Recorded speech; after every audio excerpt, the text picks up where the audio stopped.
Hello, good morning students, welcome once again in our classes. हमारी class में स्वागत है एक बार फिर से। So we are discussing about Bohr's model for hydrogen atom. So let's looks hydrogen spectrum. Hydrogen spectrum एक बार फिर से देखो, उसके बाद हम इसको डिस्कस करते हैं आगे। So this is the hydrogen spectrum. Hydrogen spectrum क्या है? जब आप हाइड्रोजन को एनर्जी देते हो और एनर्जी देने के बाद वो एक्साइट होता है। एक्साइट होने के बाद वो लोअर एनर्जी स्टेट से हायर एनर्जी स्टेट में जाता है और वापस से अपनी एनर्जी को कम करता है, तो लाइट को इलेक्ट्रोमैग्नेटिक रेडिएशन निकलती है, मतलब उसमें से लाइट निकलती है जिसकी कुछ ना कुछ वेवलेंथ होती है। तो ये है वो, देखो सीरीज यहाँ पर, ये देखो ये है ग्राउंड स्टेट, मतलब हाइड्रोजन का इलेक्ट्रॉन होता है ये इस तरह से। आप देखो ये सी, ये यहाँ पर एक इलेक्ट्रॉन होता है तो फर्स्ट ऑर्बिट में घूमता है। ऐसे बहुत सारे ऑर्बिट होते हैं, है ना, सी इस तरह से। ये तो जब इसको एनर्जी मिलेगी तो ये आगे ऊपर जंप कर जाएगा। ये लोअर एनर्जी स्टेट है तो हायर एनर्जी स्टेट में जाएगा, तो ये ऊपर की तरफ आ जाएगा हायर एनर्जी स्टेट में। फिर वापस से जब इसकी एनर्जी कम होगी तो ये वापस से फर्स्ट वाले में आ जाएगा। तो जब ये एनर्जी को लूज करेगा तब हमको उसका स्पेक्ट्रम मिलेगा। सो उसमें स्पेक्ट्रम में कौन कौन सी सीरीज होती है? सपोज देखो ये n=6 तक दे रखा है और n=इनफाइनाइट तक दे रखा है। तो जब वो हायर एनर्जी स्टेट पे जाता है तो उसको, जब वो लोअर से हायर एनर्जी में जाता है या हायर से लोअर में आता है तो हम उसको बोलते हैं ट्रांजिशन हो रहा है, जंप करता है। सो कौन कौन सी सीरीज दिखाई देती है यहाँ पर? देखो, अगर वो सबसे हाईएस्ट एनर्जी स्टेट से सबसे फर्स्ट एनर्जी लेवल पे आता है तो उस सीरीज को हम बोलते हैं लाइमन सीरीज। मतलब कौन सी भी एनर्जी में हो, जैसे n=6 पे हो, n=5 पे हो, अगर वो 6 से फर्स्ट पे आता है तो हमको लाइमन सीरीज मिलती है। 5 से फर्स्ट पे आता है तो लाइमन सीरीज। 4 से फर्स्ट, मतलब कहीं से भी अगर वो फर्स्ट एनर्जी लेवल पर आता है तो हमको लाइमन सीरीज मिलती है। एंड लाइमन सीरीज की जो रेंज है वो अल्ट्रा वायलेट रीजन में। कौन सा रेडिएशन रिलीज होता है वहाँ से? Ultra violet radiation. उसी तरीके से अगर वो कहीं से भी n=2, मतलब कहीं से भी दूसरे वाले पे आए, जैसे कि वो 6th से सेकंड पे आया, 5th से सेकंड पे आया, 4th से सेकंड, 3rd से सेकंड पे, तो इस सीरीज को हम बोलते हैं बामर सीरीज। और ये होती है विजिबल रीजन में, जैसे रेड, ग्रीन, ब्लू, वायलेट, ये विजिबल रीजन वाली सीरीज होती है। उसके बाद थर्ड वाली में देखें, अगर वो हायर एनर्जी स्टेट से थर्ड वाली में आता है, जैसे 6th से थर्ड में आया, है ना, 4th से थर्ड में आया, तो उसको बोलते हैं पास्चन सीरीज। ओके, उसी तरीके से ब्रैकेट सीरीज होती है series, this is Brackett series. अगर वो 4th एनर्जी लेवल पर आता है, जैसे 5th से 4th पे आया, 6th से 4th पे आया, 7th से 4th पे आया, ये होती है इंफ्रारेड रीजन में होती है ये। और लास्ट में यहाँ पर होती है फंड सीरीज। अगर वो कोई से भी एनर्जी स्टेट से 5th वाले पे आया, जैसे 6th से 5th एनर्जी लेवल में आया, 7 से 5th energy level, 8 to 5th energy level, ये भी इंफ्रारेड रीजन में होती है। तो आप देखो, बामर series is the only series which is lie on the visible region of the electromagnetic spectrum. So this is the hydrogen spectrum, spectral lines for hydrogen atom. Now हम यहाँ तक इसको देख चुके थे, बोहर्स थ्योरी के ये सारे पॉइंट हम देख चुके थे। And now explanation of line spectrum of hydrogen. ये जो लाइन स्पेक्ट्रम है इसको एक्सप्लेन किया था बोहर्स ने। कैसे किया था इसको देखते हैं फिर से हम। सी,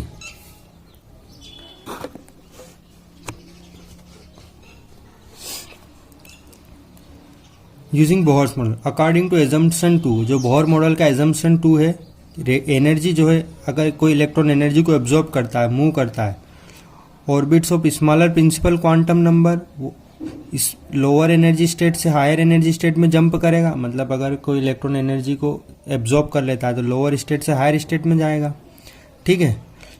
where as the radiation is emitted if the electron move from higher orbit to lower orbit, मतलब अगर वो हायर ऑर्बिट से लोअर ऑर्बिट में आएगा तो उसके वो एनर्जी को रिलीज करेगा। लोअर से हायर में जाएगा तो एनर्जी एब्जॉर्ब करेगा।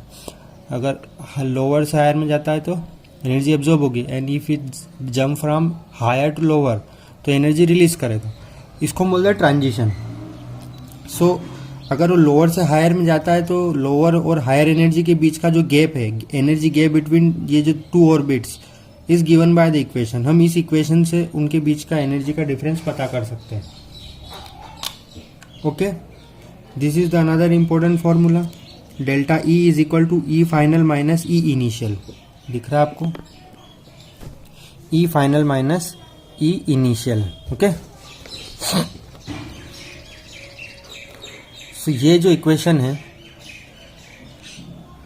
इन दोनों इक्वेशन को अगर हम कंबाइन करें, डेल्टा ई फाइनल के लिए हम वैल्यू रखें minus R H divided by n square, energy का फॉर्मूला होता है ना हाइड्रोजन स्पेक्ट्रम के लिए।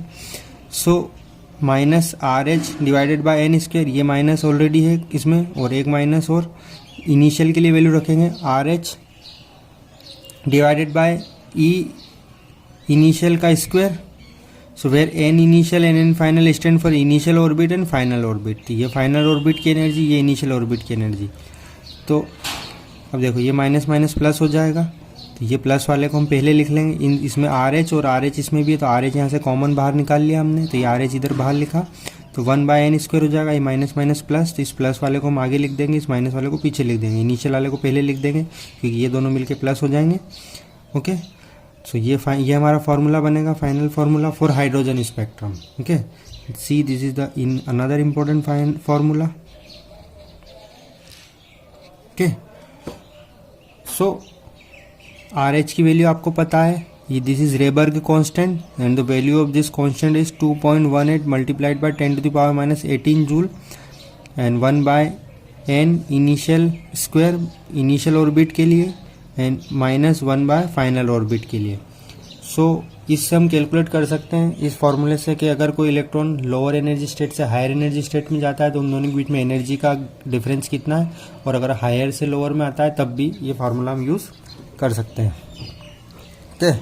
नेक्स्ट, हमने एनर्जी देखी, तो उसकी एनर्जी की हम फ्रीक्वेंसी भी पता कर सकते हैं।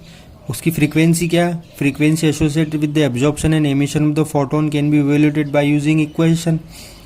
ये होता है E is equal to H nu, होता है delta E is equal to H nu, ये होता है।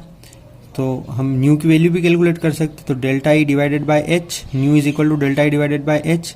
डेल्टा E की वैल्यू कितनी होती है, ये रही, ये भी ये रहा फार्मूला। तो इस डेल्टा E की जगह ये वाली वैल्यू रख देंगे, डेल्टा E की वैल्यू ये है, तो ये आर एच डिवाइडेड बाय 1/, ये इसको थोड़ा करेक्ट कर लेना, आर एच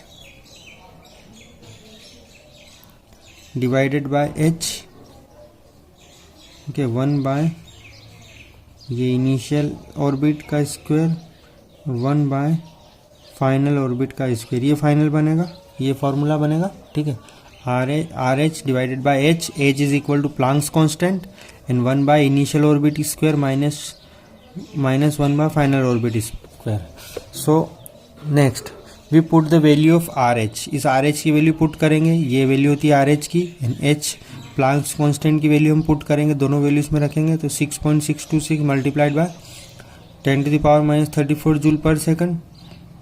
तो ये दोनों वैल्यू पुट करेंगे, इस एच की वैल्यू, आर एच की वैल्यू रखी, एच की वैल्यू, दोनों को जब सॉल्व करेंगे तो हमारे पास फाइनल ये आंसर आएगा, 3.29 मल्टीप्लाइड बाय 10⁻15, एंड ये एज इट इज रहेगा, and this is hertz. Frequency calculate कर रहे हैं ना हम न्यू की वैल्यू, तो न्यू की वैल्यू हर्ट्ज में होगी।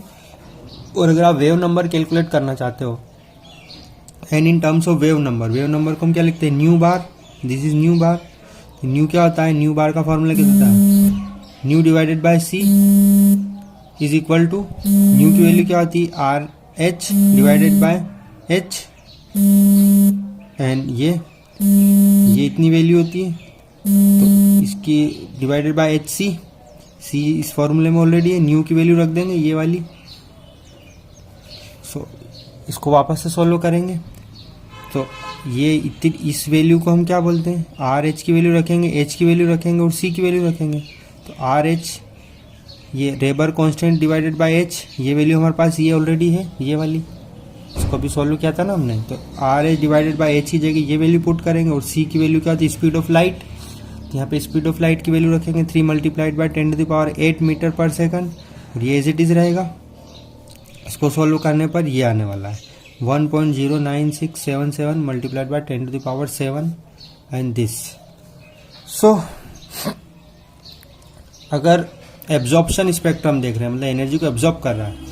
इन case of absorption spectrum n final is greater than n initial and the terms in the parenthesis is positive, और वो पॉजिटिव रहेगा, an energy is absorb. On the other hand in case of emission spectrum emit करता है, n initial is greater than n final, so E is negative and energy is release, वहां से energy release होगी। तो answer कैसा आएगा? Negative में आएगा। अगर एब्जॉर्प्शन होगा तो पॉजिटिव में होगा और एमिशन होगा तो नेगेटिव में होगा। So expression is similar to use by Rydberg, जो रेबर्ग ने यूज किया था वो ये वही फार्मूला है। Derived empirically using the experimental data available. Further each spectral line whether it absorption और एमिशन, या तो एब्जॉर्प्शन स्पेक्ट्रम भी हो सकता है, emission spectrum, can be associated to a particular transition in hydrogen atom. In case of large number of hydrogen atom different possible transition can be observe and thus leading to large number of spectral lines. तो बहुत सारे अगर atoms हैं तो उनमें अलग अलग लाइनें हमको दिखाई देंगी, बामर series, Lyman series, Paschen series and so on. इसके अलावा द ब्राइटनेस और the intensity of spectral lines depends upon the number of photon. उसकी ब्राइटनेस और इंटेंसिटी जो है स्पेक्ट्रल लाइन्स की किसके ऊपर डिपेंड करेंगी? Number of photon. जितने ज़्यादा फोटोन होंगे उतनी ज़्यादा स्पेक्ट्रल लाइन्स भी होगी, दिखाई देंगी, और फ्रीक्वेंसी एब्जॉर्ब और एमिटेंट। सी ओके, सो ये एक प्रॉब्लम दे रखी है, see this problem, how to use the formula, कैसे यूज करना है देखो। What are the frequency and wavelength of a photon, frequency पता करना है और वेवलेंथ पता करना है एक फोटोन की, एमिटेड जो कि रिलीज होती है during a transition from n5 n is equal to 5 state to the n is equal to 2, मतलब 5 से जब 2 में कोई इलेक्ट्रॉन जंप करता है, मतलब फिफ्थ ऑर्बिट से फर्स्ट सेकंड ऑर्बिट में आता है, तो उसकी वेव फ्रीक्वेंसी कितनी होगी और वेवलेंथ क्या होगी उस ट्रांजिशन की हाइड्रोजन एटम में।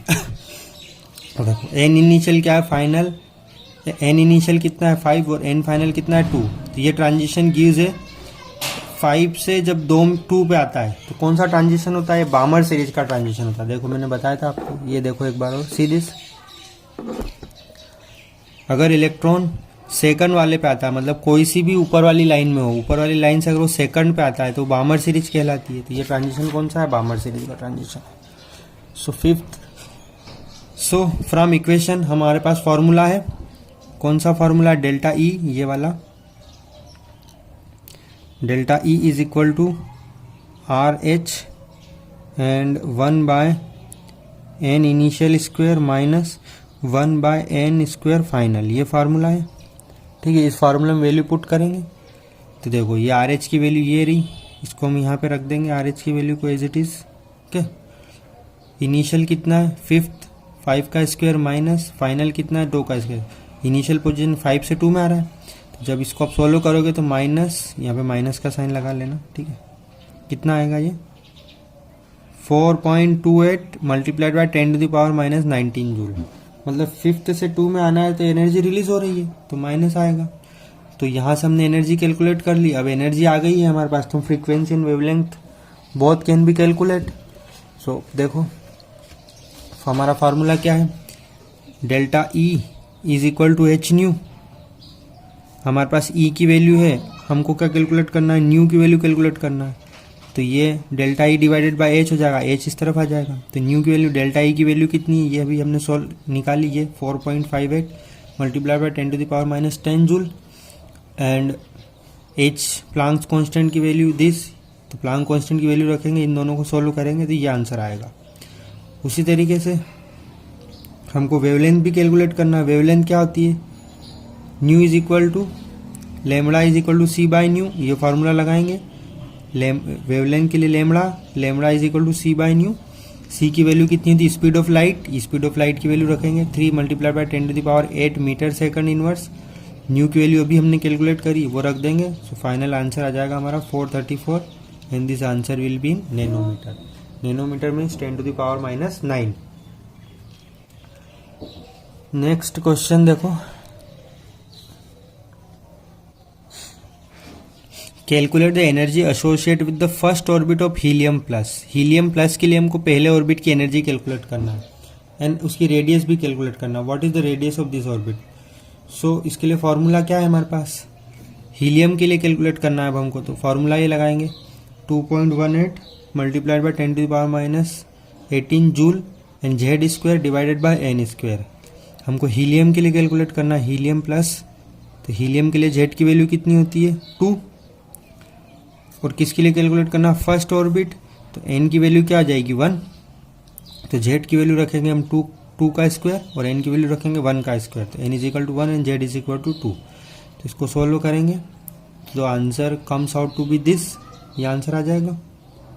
ओके, अब हमको रेडियस ऑफ दिस ऑर्बिट, हमको रेडियस भी कैलकुलेट करना है, तो रेडियस का फॉर्मूला क्या है, what is the formula of radius, 0.0529 divided by n square divided by Z square. ये नैनोमीटर में रखी है हमने वैल्यू, तो एन की वैल्यू कितनी है 1, जेड की वैल्यू कितनी 2, दोनों को रखेंगे और आंसर सोल्व कर लेंगे।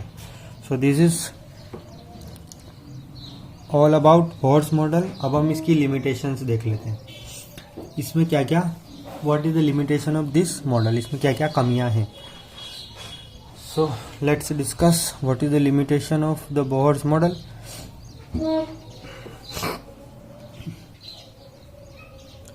सो देखो, ये जो बोहर का मॉडल है सिर्फ किसके लिए एप्लीकेबल है, इसकी सबसे बड़ी कमी क्या थी, ये सिंगल इलेक्ट्रॉन स्पीशीज के लिए काम करता है, ये उन्हीं एटम के लिए काम करेगा जिसके पास सिर्फ एक इलेक्ट्रॉन हो, जैसे हाइड्रोजन के लिए काम करता है, हीलियम प्लस के लिए काम करेगा, लिथियम 2 प्लस के लिए काम करेगा, बेरिलियम 3 प्लस के लिए काम करेगा। लेकिन अगर जिसके पास एक से ज़्यादा इलेक्ट्रॉन्स है उनके ऊपर ये अप्लीकेबल नहीं है, this is not applicable for multi electron systems. So however Bohr's model was too simple to account for the following one, it fails to account for the finer detailed doublet that is too closely spaced line of the hydrogen atom spectral lines by using sophisticated spectroscopic technique। ये मैंने बताया था, this model is also unable to explain the spectrum of atom other than hydrogen, hydrogen के अलावा for example helium atom which possess only 2 electron. Further Bohr theory was also unable to explain the splitting of spectral lines.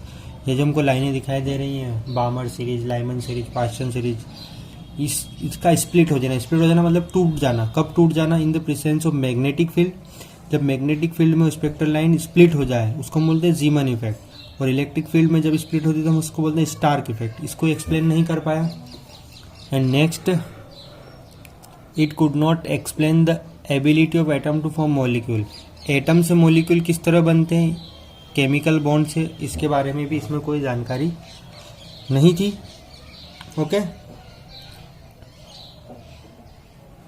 तो हमको एक और theory की जरूरत है, one need a better theory which can explain the silent feature of the structure of complex atom. एक से ज़्यादा इलेक्ट्रॉन सिस्टम के लिए स्ट्रक्चर कैसा होगा, हमको एक दूसरे मॉडल की ज़रूरत है। सो अब हम बढ़ते हैं हमारे फाइनल मॉडल की तरफ, toward quantum mechanical model of the atom. Now we are discussing quantum mechanical model of the atom. So Bohr's model में कुछ कमियां थी। Two important development which contribute significantly in the formation of such a model were, first one dual behavior of matter and second one is Heisenberg uncertainty principle. In this session we only discuss about dual behavior of matter. मैंने बताया था कि light जो होती है, electromagnetic radiation, वो wave की तरह भी बिहेव करती है और पार्टिकल की तरह भी बिहेव करती है। मतलब कभी कभी वो वेव की तरह होती है, कभी कभी वो पार्टिकल की तरह होती है, डुअल होती है। उसी तरह से जो मैटर होती है, मैटर मतलब कोई भी चीज़, सॉलिड, लिक्विड और गैस, जैसे हम हैं या कोई बॉल है, क्रिकेट बॉल है, कोई बस है, ट्रक है, वो उसका भी ड्यूअल बिहेवियर होता है। कैसे? फ्रेंच फिजिसिस्ट था de Broglie 1924 propose that matter like radiation should also exhibit dual behaviour. Matter का भी डुअल बिहेवियर था, both particle and wave like property. हम भी पार्टिकल की तरह भी बिहेव करते हैं और वेव की तरह भी हमारी प्रॉपर्टी होती है, हम इंसानों की बात करें तो भी। This means that just as the photon, photon क्या आता है? पैकेट्स ऑफ एनर्जी, जिसमें मोमेंटम भी होता है एंड वेवलेंथ भी होती है। Just has momentum as well as wavelength. Electron एक पार्टिकल है, should have momentum as well as wavelength. तो अगर कोई इलेक्ट्रॉन है तो उसमें भी मोमेंटम भी होगा और वेवलेंथ होगा। पहले हम लाइट की बात कर रहे थे, अब हम इलेक्ट्रॉन्स की बात कर रहे हैं, क्योंकि इलेक्ट्रॉन एक पार्टिकल होता है। तो लाइट जो थी वो भी पार्टिकल की तरह भी थी, वेव की तरह भी थी। तो electron should also momentum as well as wavelength. So de Broglie from the analogy gave the following relation. इसको ध्यान में रखकर डी ब्रोगली ने एक रिलेशनशिप दिया. क्या अगर कोई मैटर है तो उसमें भी कुछ ना कुछ वेवलेंथ होगी और पार्टिकल होगा, उसमें भी मोमेंटम भी होगा और वेवलेंथ भी होगी. तो ये फॉर्मूला ये था, lambda is equal to H by M v. ये बहुत ही इंपॉर्टेंट फॉर्मूला है. This is the de Broglie formula. इससे भी हम सवाल सॉल्व करने वाले हैं. तो matter has a dual behaviour like has a momentum as well as particle. So h by M v. M v क्या होता है? मोमेंटम. मोमेंटम क्या होता है? P is equal to m v. This is momentum. M V mass into velocity. Mass into velocity means P. P means momentum. So see lambda is equal to H by M V is equal to H P. So ये है de Broglie की equation. ये याद रखना है formula, m v for mass into velocity into momentum. So de Broglie prediction was confirmed experimentally. इसको confirm किया. It was found that an electron beam undergo diffraction. अगर कोई इलेक्ट्रॉन की बीम है तो उसमें डिफ्रैक्शन भी होता है. डिफ्रैक्शन किससे जुड़ा होता है? वेव से. वेव होती है तो उसमें डिफ्रैक्शन होता है. इलेक्ट्रॉन में डिफ्रैक्शन हो रहा है मतलब वो भी वेव की तरह भी बिहेव कर रहा है. This fact has been put the use in making an electron microscope. जिसकी मदद से इलेक्ट्रॉन माइक्रोस्कोप बाद में बनाया जा सका.